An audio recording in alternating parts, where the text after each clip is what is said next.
नमस्कार, स्वागत है आपका और आप देख रहे हैं अपना YouTube channel Remake Edupath. HLO app house listing operation app, जो ऐप भारत की जनगणना में यूज की जा रही है। आपको पता है कि दो चरणों में ये जनगणना की जा रही है। प्रथम चरण में आपको मकान का सूचीकरण किया जा रहा है और दूसरे में आपको जनसंख्या की गणना की जाएगी।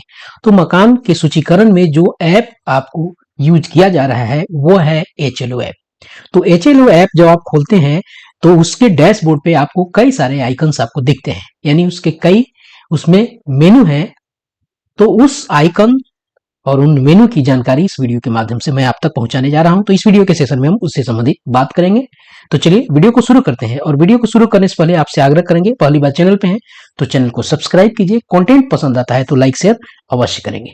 आइए देखते हैं और जानते हैं। ये है आपका वो इंटरफेस, HLO का इंटरफेस। जब आप लॉगिन हो जाते हैं और कैसे लॉगिन होते हैं, पहली बार रजिस्ट्रेशन कैसे करते हैं, इसके लिए वीडियो आपको प्लेलिस्ट में उपलब्ध है। आप जाके उसे जरूर देखें और प्लेलिस्ट को जरूर विजिट करें। आपको जनसंख्या से संबंधित हर तरह की जानकारी आपको वहां मिल जाएगी। अब आते हैं अपने इस वीडियो के ऑब्जेक्टिव पर। यह जो इंटरफेस है आपको जो यहाँ दिख रहा है, ये बहुत ही सरल बनाया गया है। अब ये E&S का मतलब होता है एन्यूमरेटर और सुपरवाइजर के आसान डाटा संग्रह के लिए इसको बनाया गया है। अब इसमें बात करें तो 6 आपको आइकन्स दिख रहे हैं। पहला है न्यू हाउस लिस्ट एंट्री, यही सबसे ज्यादा आपको यूज आपके द्वारा किया जाएगा। अपडेशन डाटा, तीसरा है edit already, sync data, view summary, sync, mark as complete. तो इन सब के बारे में हम आपको जानकारी देंगे। सबसे ज्यादा जो यूज होगा और सबसे आपको इंपॉर्टेंट जो आइकन है यही है। वैसे इंपॉर्टेंट सारे हैं, लेकिन जो जिसमें सारे डाटा ये फीड किए जाएंगे वह आपको यह है। तो चलिए हम एक एक करके जानकारी आपको देते हैं 6 जो आइकन्स हैं इनकी। अब पहले बात हम करेंगे न्यू हाउस लिस्ट एंट्री की। अब देखिए, जैसे आप उसे क्लिक करते हैं, आपको पता है कि 33 प्रश्न पूछे जा रहे हैं, 33 प्रश्न पूछे जाएंगे, 33 प्रश्न। एक और उसमें प्रश्न ऐड होता है, वो होता है लाइन नंबर, और उसको मिलाकर आपको 34 प्रश्न इस HLO ऐप में मिलेंगे। ठीक है, अब हम यहां बात करते हैं जो पहला आइकन है ये न्यू हाउस लिस्ट एंट्री की। तो उस पर बात, जैसे उसको आप क्लिक करेंगे आपके सामने इस तरह का इंटरफेस खुल के आएगा। इसमें पहला आपको दिखेगा लाइन नंबर, ये आपके जो मोबाइल पे जब खुलेगा ये अपने आप ये यहां रहेगा। दूसरा बिल्डिंग नंबर, यहां ये रिपीट क्यों है। उसके बाद तीसरा है सेंसस हाउस नंबर यानी मकान नंबर, यहां रिपीट क्यों है और यहां न्यू क्यों है। प्रीवियस का क्या मतलब होता है, जंप का क्या मतलब होता है, नेक्स्ट का क्या मतलब होता है, इसको हम जानेंगे थोड़ी। चलिए पहले जानते हैं। पहले लाइन क्रमांक स्क्रीन के शीर्ष पर प्रश्न 1 के रूप में दिखाई देगी। ठीक है, लाइन क्रमांक यानी यह वाला, इसकी बात की जा रही है। लाइन क्रमांक निष्क्रिय है यानी वो डिसेबल रहेगा और यह स्वतः बढ़ती रहेगी, इसमें आपको छेड़छाड़ नहीं करना है। आपको जहां एंट्री करनी है वो होगा आपको बिल्डिंग नंबर। चलिए इसको हम आगे क्रमशः जानते हैं और इसी चीज को आपको समझना है। अगर आपने इसको समझ लिया, आपको पूरे जनगणना में कहीं समस्या नहीं होगी। आप इसे जरूर बारीकी से ऐप को समझेंगे और ऐप के इस आपको जो टैब है रिपीट, न्यू, क्या है, क्यों है, कब यूज होगा, इसको समझना जरूरी है। अगर वीडियो में आपको कंफ्यूजन लगता है, दोबारा इसको पॉज करके दोबारा देखें, दोबारा रिपीट करके देखें। चलिए आगे देखते हैं। यह HLO ऐप की सभी आगामी स्क्रीनों के शीर्ष के बाएं कोने पर प्रदर्शित होगी। यहां हम बात करते हैं सिर्फ लाइन क्रमांक की, हम यहां बात कर रहे हैं पहले वाले की। यह ऑटोमेटिक आएगा, ये सबसे ऊपर रहता है लाइन क्रमांक और ये डिसेबल रहता है।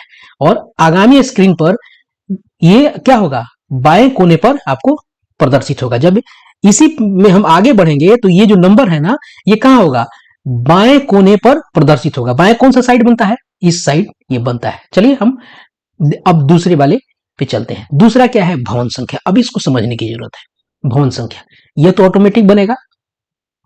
लाइन अगर कहा जाए तो मान लीजिए कि कोई कॉपी पे आप काम कर रहे हैं, कॉपी पे ही काम करते हैं, तो ये लाइन है ना, ये लाइन, यही तो लाइन संख्या है। यहां जो हमने एंट्री करनी है इस लाइन में, तो ये लाइन संख्या यूं समझिए क्रम संख्या। दूसरे पे काम किया दूसरी लाइन संख्या, तीसरे पे काम किया तीसरी लाइन संख्या, चौथी लाइन सीरियल नंबर समझिए इसको आप आसान भाषा में। अब हम चलते हैं बिल्डिंग नंबर में। अब देखिए इस रिपीट को और इस न्यू को आपको ध्यान रखना है। पहले चलिए इसको जरा समझते हैं। अधिकतम 20 अक्षरों तक की अल्फा न्यूमेरिक प्रविष्टियां आप यहां कर सकते हैं। कितने तक? 20 अक्षरों तक आप यहां इसको कर सकते हैं अल्फा न्यूमेरिक, ठीक है। 20 कैरेक्टर यहां डाले जा सकते हैं भवन नंबर में। नया भवन नंबर दर्ज करने के लिए भवन संख्या दर्ज करें। यहां अगर नया भवन संख्या दर्ज करना होगा तो आप इसे यही दर्ज करेंगे, ठीक है। मान लीजिए कि आपने चार्ट बना लिया है, पूरा नजरी नक्शा बना लिया है, घूम के सब पे नंबर आपने डाल दिया। कैसे नजरी नक्शा बनाएंगे इसका भी वीडियो उपलब्ध है, कैसे नंबर डालेंगे इसका भी वीडियो उपलब्ध है। हम ऐप पे अभी बात कर रहे हैं। नया भवन नंबर दर्ज करने के लिए यहां हम भवन नंबर आपको दर्ज करेंगे, ठीक है। या फिर पिछली बार उपयोग की गई भवन संख्या के लिए दोहराए बटन का उपयोग किया जा सकता है। मान लीजिए यहां रिपीट की बात है, अगर एक भवन है, ठीक है, उसी में कई मकान है तो आपको एंट्री तो हर मकान की एंट्री करनी है। तो पिछले भवन में आपने एक मकान की एंट्री कर दी है, उसी भवन में एक और मकान की एंट्री करनी है, तो उस कंडीशन में मान लीजिए कि वो भवन संख्या आपको 1 है, आप पहला है, पहली बार काम किया, पहली लाइन में भवन संख्या हमने 1 डाला, पहला भवन संख्या की एंट्री कर रहे हैं, ठीक है। इसको भूल जाइए, इसको भूल जाइए, यहां 1 होगा, पहले भवन की गणना कर रहे हैं। तो यहां करने के बाद आप इसके पहले किसी कोई भवन तो आपको मिला है नहीं, पहला नंबर भवन है, तो यहां क्या करेंगे, 1 यहां डालें और यहां सीधे न्यू यानी नया, हम इस 1 नंबर भवन में नया हम मकान डाल रहे हैं। नया का कॉन्सेप्ट समझ में आया। अब मान लीजिए कि हमने इस एक भवन में एक मकान डाल दिया, अब इसी भवन में एक और मकान है, एक और मकान है, तो उस कंडीशन में क्या होगा, यहां या तो आप फिर से 1 टाइप करें, यहां इस मेनू में क्लिक कीजिएगा, आपको भवन नंबर 1 दिख जाएगा और उसको सेलेक्ट कीजिए और यहां रिपीट कर दीजिए, यानी इसी भवन पे हमको काम करना है। जैसे इसको रिपीट कीजिएगा ये अपने आप, पहले इसमें क्या नंबर होगा, मकान का नंबर क्या चढ़ा होगा, 1 चढ़ा होगा। अब जैसे इसको रिपीट आपने किया, यहां अपने आप आ जाएगा 002। बात समझ में आई? ऐसे ही इसको कुछ ऐसा समझते हैं। ये आपको एक भवन हो गया, 3 मंजिल है ये पूरा भवन, भवन नंबर आपको 1 है। इसमें अगर देखा जाए ग्राउंड फ्लोर पे 3 मकान है, फर्स्ट फ्लोर पे 3 मकान है और सेकंड फ्लोर पे 2 मकान है। एक मकान तो सब मकान की एंट्री करनी पड़ेगी, क्योंकि सबके दरवाजे अलग अलग हैं, सब में अलग अलग परिवार रह रहे हैं, ठीक है। तो ये भवन एक ही है, तो मान लीजिए तो लाइन कितनी बनेगी इसमें, ये लाइन कितनी तक जाएगी और कितनी बार ये रिपीट होगा, ये अगर गिनती कर लें 3 यह हो गया, 3 यह हो गया और ये 2, यानी 3 3 6 और 2 8 इसमें मकान हो गए। तो रिपीट कितनी बार होगा, एक बार तो पहली बार एंट्री की जाएगी जिसमें न्यू ऑप्शन चुना जाएगा, ये वाला ऑप्शन, और फिर रिपीट कितना होगा, 7 बार रिपीट करना पड़ेगा, तभी ना 8 मकान होंगे। और लाइन संख्या कितनी बन जाएगी, लाइन संख्या होगी आपको 8 बार, यानी 8 एंट्री अपने आप ये 8 लाइन ये बनेगा। समझ में आया? क्योंकि 8 मकान की संख्या हो रही है ना, जितनी चीजें लाइन में एंट्री होती जाएगी वो सीरियल नंबर आपका बनता जाएगा, ठीक है। दोहराए का कंसेप्ट आपका क्लियर हो गया। अब बात रही इस रिपीट की, इसकी भी चर्चा हम करते हैं। अब देखिए यहां कहा गया है कि पहले से भरी हुई किसी भवन संख्या को चुनने के लिए ड्रॉप डाउन से भवन संख्या का चयन भी किया जा सकता है। ऊपर वाले को भी पढ़िए, यह है कि नया भवन करने के लिए, नया भवन दर्ज करने के लिए भवन संख्या दर्ज करें, जैसे मैंने शुरुआत में कहा है नया दर्ज करना है। अब मान लीजिए 1 का काम कर लिया, अब आपको 2 करना है, तो आपको 2 यहां लिखिएगा, तो ये रिपीट यहां दिखेगा ही नहीं, क्योंकि 2 तो पहली बार नहीं एंट्री कर रहे हैं। तो यहां 2 किया और यहां इस 2 को करना है, तो नया मकान इसमें जोड़ना है, तो सीधा न्यू पे क्या जाइए। अगर इसी 2 भवन नंबर में एक मकान जोड़ दिया है तो दूसरा जोड़ना अगर होगा तब इस रिपीट पे आपको आना होगा, क्योंकि आपको इसी 2 को रिपीट करना होगा। तो या तो आप टाइप कीजिए या यहां से चुन लीजिए, ऐसा काम हो सकता है। यही कहा गया है कि नया भवन दर्ज करने के लिए भवन संख्या दर्ज करें या पिछली बार उपयोग की गई भवन संख्या के लिए दोहराए बटन उपयोग करें। अब आपको यह समझ में नहीं आ रहा होगा, मान लीजिए कि आपने कुछ देर पहले काम किया था 2 नंबर भवन पे, ठीक है। आज आपने 2 नंबर भवन पे काम कर लिया, इसमें भी बाकी रह गया, अब फिर अगले दिन वहां गए, तो आपको अगर आप सीधा यही यही गए और सीधा रिपीट कर दिया ना, तो आपने काम कौन से भवन पे छोड़ा था? आपने काम छोड़ा था 2 नंबर पे, तो फिर यहाँ 2 अपने आप आ जाएगा, क्योंकि जहां आपने छोड़ा था उसी को, लास्ट वाले को रिपीट वो करेगा। अगर किसी और को रिपीट करना होगा तो आपको जाके वहां से कस्टमाइज करके यहां से चुनना पड़ेगा। स्पष्ट हो गया? चलिए, अब यहां है और दोहराए हो गया। पहले से भरी हुई संख्या को आप चुनने के लिए इस ड्रॉप डाउन मेन्यू का भी इस्तेमाल आप कर सकते हैं। ये चीजें आपको यहां से स्पष्ट हो गई होगी। अब चलते हैं जनगणना मकान पे। जनगणना मकान, यह 4 अंकों की संख्यात्मक फील्ड है। यहां जो है ये 4 अंक में होगी। जब भी मकान संख्या बनेगा ये 4 अंकों में ही बनेगा, अपने आप बनेगा। हाउस लिस्टिंग ब्लॉक में एक क्रम संख्या के रूप में ये रहेगा, और ये क्रम में रहेगा, ये अपने आप बढ़ता रहेगा। 1 2 3 4 5 6 7 जितना भवन होगा ना, सब में क्रमानुसार चलता जाएगा।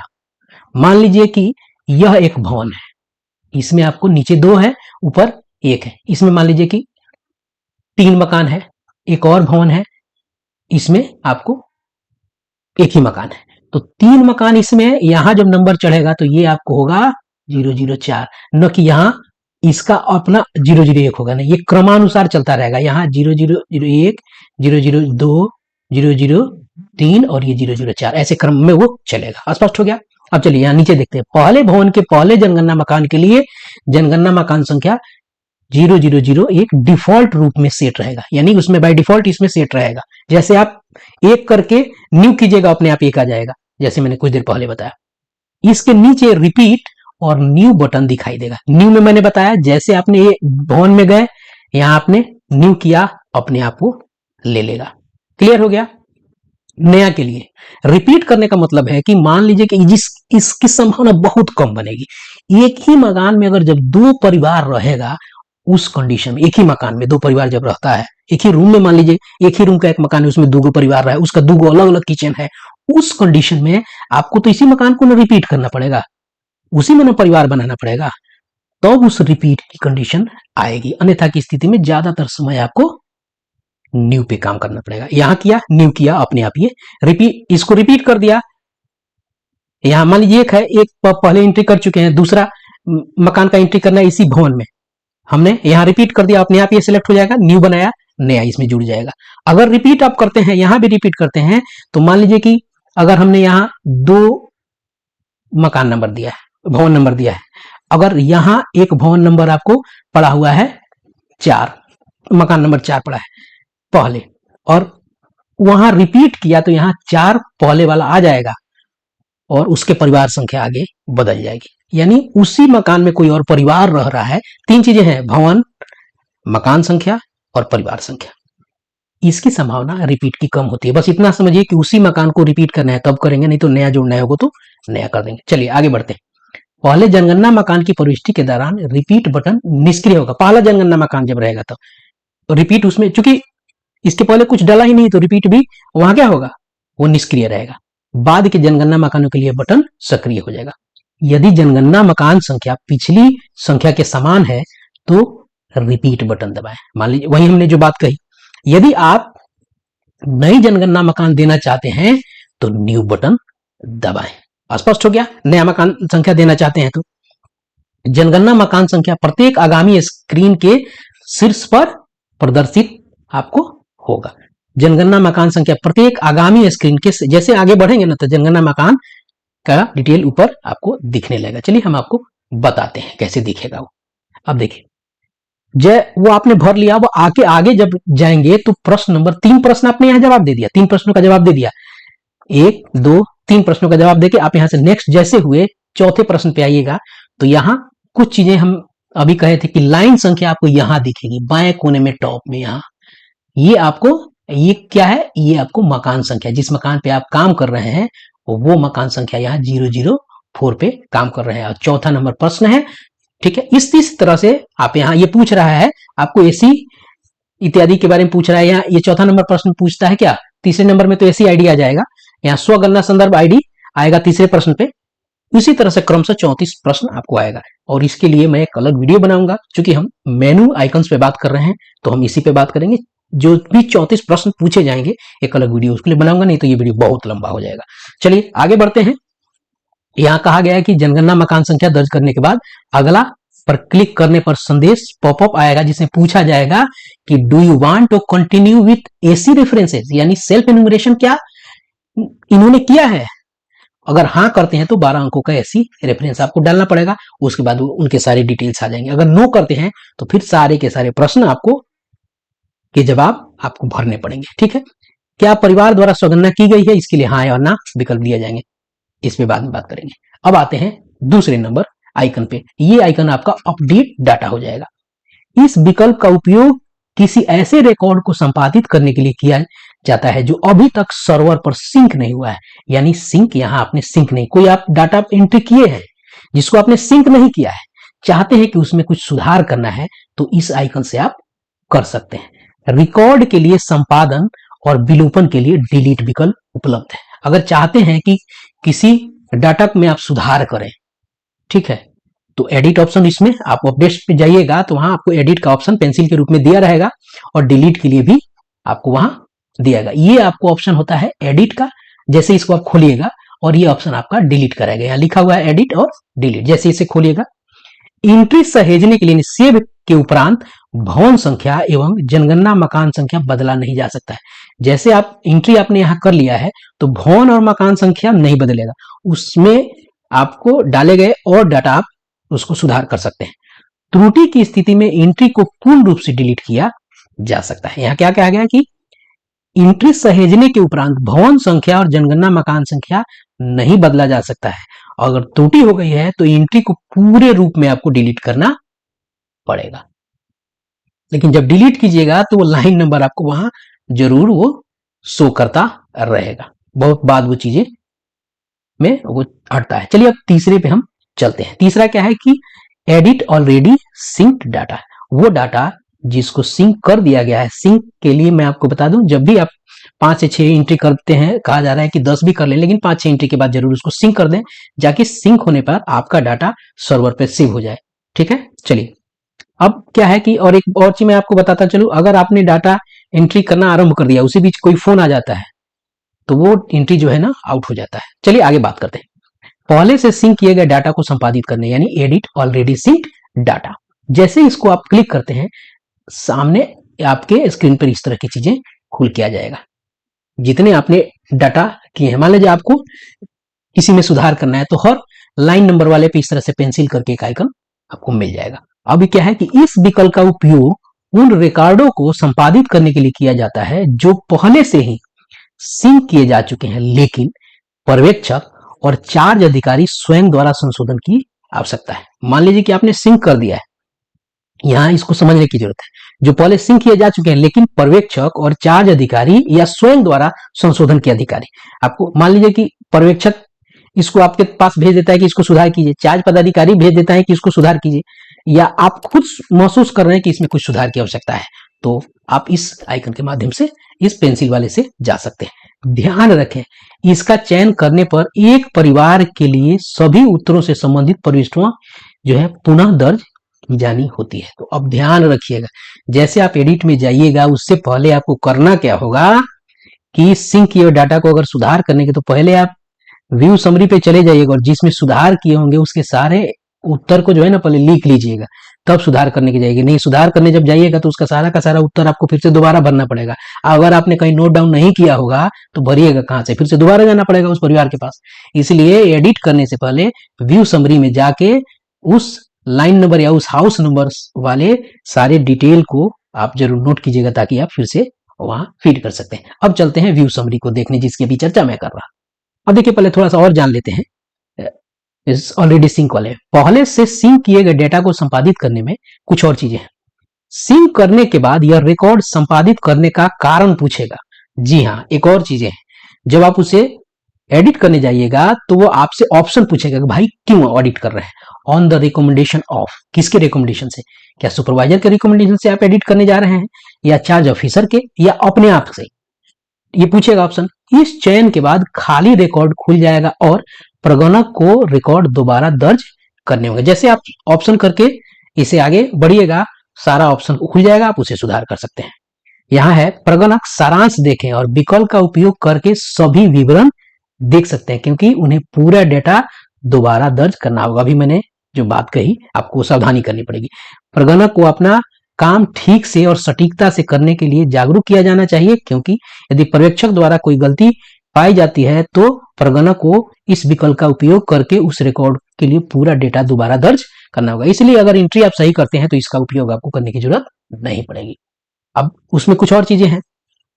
अब मान लीजिए कोई पर्यवेक्षक देखता है और उसके ऑब्जर्वेशन में आता है, सुपरविजन में आता है कि किसी खास मकान में चाहे परिवार में कहीं दिक्कत है, तो आपके पास वो भेज देता है, आपको रिवर्ट कर देता है पर्यवेक्षक, और एक टिप्पणी के साथ करता है जो एसएमएस के माध्यम से आपको मिलती है, जिसका चर्चा मैं पिछले वीडियो में कर चुका हूं। यदि पर्यवेक्षक द्वारा कोई टिप्पणी दी जाती है तो प्रगणक को एक एसएमएस प्राप्त होता है, जैसे मैंने बताया, जिसमें एचएलबी नंबर, लाइन नंबर और पर्यवेक्षक द्वारा दी गई टिप्पणी का उल्लेख होगा कि कौन से लाइन नंबर और कौन से एचएलबी में आपको समस्या है, आप उसको जाके देख लें।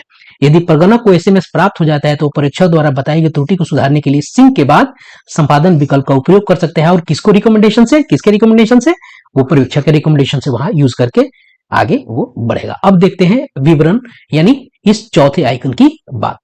इस विकल्प का उपयोग करते हुए ऐसे परिवार जिनका डाटा ऐप में भरा जा चुका है उनका आप सारांश देख सकते हैं। मैंने इस विकल्प का उपयोग करके आप जिन परिवार का पूरा डाटा आप भर चुके हैं उसका आप पूरा डिटेल देख सकते हैं। जैसे यहाँ क्लिक किया गया है, यहाँ देखिए क्या हुआ है, टोटल सेंसस हाउस इतना है, टोटल हाउस होल्ड इतना है, number of institutional house hold इतना है, नॉन रेसिडेंशियल इतना है, कंप्लीट इतना कर दिया, और यहाँ लिस्ट पूरी की पूरी आपको मिल जाएगी। उस पर क्लिक करते जाएंगे सारी चीजें मिलेगा। यहां से अगर उसका डिटेल देखना है तो आंख जो दिया है ना, आंख जैसा, उस पर क्लिक जैसे करेंगे ये सारी चीजें खुल के आ जाएगा, उनके सारे प्रश्नों का जवाब यहाँ मिल जाएगा। इस हाउस जो 1 नंबर हाउस है, सेंसस हाउस बिल्डिंग में आपको जो चीजें डाली गई है, यानी उसका डिटेल इस आंख पे क्लिक करके आप देख सकते हैं। अब चलते हैं, अब पूरा देखने के लिए आंख वाले आइकन पे आप क्लिक करें। अब चलते हैं सिंक पे।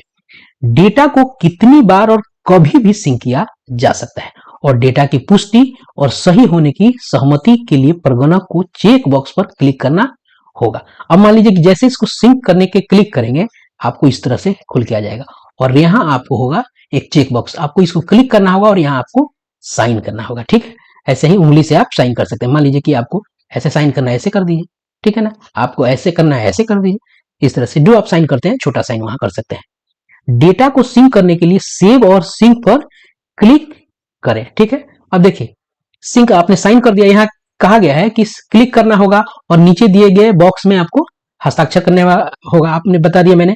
अब यहाँ उसके बाद सेव एंड सिंक आपको करना होगा। यदि डेटा उपलब्ध है तो वो सिंक हो जाएगा, अगर नहीं उपलब्ध होगा तो कुछ उपलब्धि नहीं तो क्या सिंक होना।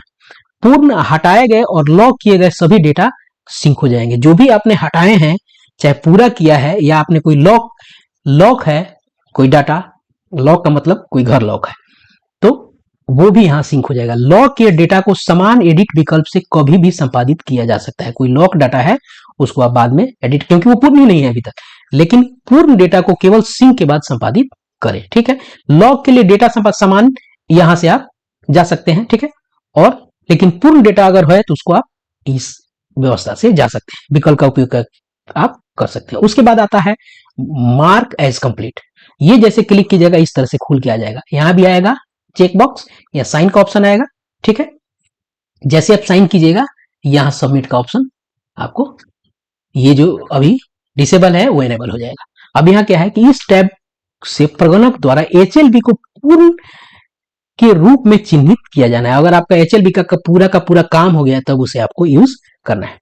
एचएलबी को पूर्ण रूप में चिन्हित करने की अनुमति तभी मिलेगी जब कोई अपूर्ण रिकॉर्ड उपलब्ध न हो। ये तभी आपको एनेबल होगा, यहाँ करने अनुमति, यहाँ सबमिट करने की तभी आपको व्यवस्था मिलेगी जब पूरा का पूरा काम हो गया रहेगा और कोई काम अपूर्ण आपको नहीं रहेगा। यही कहा गया है कि चिन्हित करने की अनुमति तभी मिलेगी, इसको चिन्हित करने के लिए, जब कोई काम अपूर्ण नहीं रहा होगा।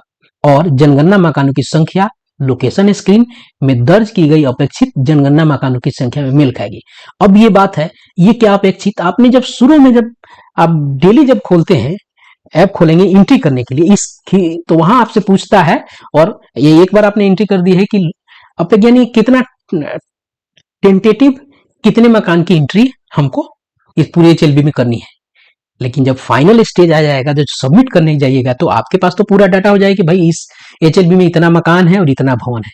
तो वहां वहां आप बराबर एकदम जो एंट्री जितनी हुई होगी उतनी ही संख्या आप डाल देनी। मान लीजिए कि 120 मकान है, आपको भवन है, और 280 मकान है, तो आपको ये जिसकी एंट्री आपने की है, तो यहाँ पहले वाले में जहां लिखा रहता अपेक्षित जनगणना मकानों की संख्या और भवनों की संख्या, आपने वहां इन दोनों को जोड़ देनी है कि मुंह मुंह मिल जाएगा। चलिए, सहमति के चेक पर क्लिक करें और हस्ताक्षर करें। इसके बाद सबमिट बटन सक्रिय हो जाएगा और सबमिट पर क्लिक करें। एचएलबी कार्य पूर्ण रूप से चिन्हित हो जाएगा। यदि कोई डाटा शेष रह जाता है तो त्रुटि संदेश पॉपअप होगा, जिसमें बताया जाएगा कि कुछ डेटा अभी सिंक है। जैसे ये कैसे है, बता रहा है कि some record are pending to be synced, please sync before marking एचएलबी।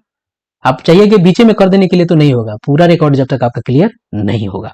Sink होने के बाद उपयोगकर्ता एचएलबी को पूर्ण करने का पुनः प्रयास कर सकता है। इस तरह से पूरा का पूरा आपका डाटा जो है आपको यहाँ हो जाएगा। ये अब जब पूरा एचएलबी का काम पूर्ण हो जाएगा तो क्या होगा, यदि एचएलबी आपको पूर्ण रूप से चिन्हित किया जाता है तो संदेश आपको दिखाएगा कि दिस एचएलबी जो ऑलरेडी मार्क है कंप्लीटेड, यहां से सबमिट हो जाएगा। और एक बार जब एचएलबी को पूर्ण रूप से चिन्हित कर दिया जाता है, यदि प्रगणक पुनः प्रयास करता है तो यह संदेश प्रदर्शित होगा कि एचएलबी पहले से पूर्ण हो चुका है। अगर मान लिया आपने एक बार कर दिया, फिर दोबारा आप करने जाते हैं तो आपको यह संदेश आएगा क्योंकि आपने उसे कर दिया है। यदि यहाँ कुछ एक इंपॉर्टेंट बात है, यदि एचएलबी को पूर्ण घोषित किए जाने के बाद कोई डेटा संपादित या जोड़ा जाता है तो प्रगणक को सर्वर पर डेटा अपडेट करने के लिए एचएलबी को पुनः सिंक करके पूर्ण घोषित करना होगा। आपने एचएलबी को कंप्लीट कर दिया है, लेकिन फिर कुछ चीजें एडिट करना होगा। तो क्या कह रहा है यहाँ, सर्वर पर डेटा अपडेट करने के लिए एचएलबी को पुनः सिंक करके, यानी पहले डेटा संपादित करना होगा आपको, उसके बाद फिर से आपको सिंक करना होगा और तब फिर से जाना पड़ेगा। प्रगणक द्वारा एचएलबी पूर्ण किए जाने पर गणनाकर्ता एवं पर्यवेक्षक को सूचना हेतु एसएमएस भी भेजा जाएगा। स्पष्ट हो गया। तो हमने इस तरीके से चीजों को जाना। अगर डिवाइस बदलने की बात आती है तो प्रगणक को इस बात के प्रति जागरूक किया जाना चाहिए कि वे अनावश्यक रूप से डिवाइस न बदलें, यानी आप डिवाइस नहीं बदलेंगे क्योंकि इससे क्षेत्र में समस्याएं उत्पन्न हो सकती है, डेटा भी खो सकता है। यदि किसी परिस्थिति में उपकरण बदलना आवश्यक है, अपरिहार्य है, तो प्रगणक डिवाइस बदल सकते हैं, लेकिन कोई भी बिना सिंक डाटा की आप उसे नहीं बदलेंगे, नहीं तो डाटा नष्ट हो जाएगा। किसी भी परिस्थिति में उसे सिंक जरूर कर लें। और उसके बाद पुनः प्राप्त और सिंक नहीं किया जा सकता अगर आपने सिंक नहीं किया होगा। तो डिवाइस बदलने पर पुराना डिवाइस स्वतः ही पंजीकृत रद्द करके हो जाएगा और उसके बाद कोई भी बिना सिंक डाटा पुनः प्राप्त नहीं किया जा सकता। इस बात की जानकारी सब प्रगणकों और पर्यवेक्षकों को होनी चाहिए।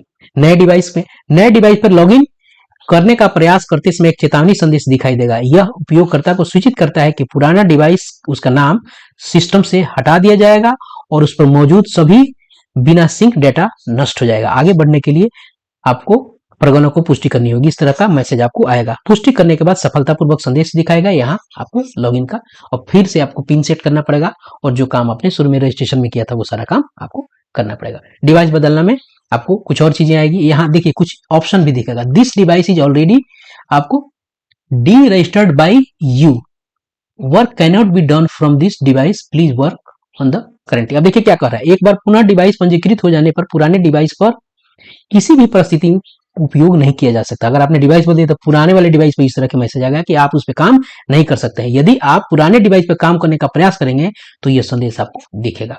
ध्यान रखें कि यदि कोई नया डिवाइस पंजीकृत हो गया, यानी नया मोबाइल, डिवाइस का मतलब मोबाइल जिसपे हम काम कर रहे हैं, तो पुराने डिवाइस में मौजूद आपको असिंक्रोनाइज डेटा बेकार हो जाएगा और बाद में उसे सिंक्रोनाइज आप नहीं कर सकते। ये मोबाइल बदलने वाली बात है। तो यह था आपको पूरे मेनू का जानकारी। हो सकता है वीडियो लंबा हो गया हो, लेकिन मैंने प्रयास किया कि आप तक ये सारी इन्फॉर्मेशन पहुंचे। तो इस वीडियो में इतना ही, मिलते हैं जल्दी ही नए कंटेंट और नई इन्फॉर्मेशन के साथ। अपना ख्याल रखें। जय हिंद।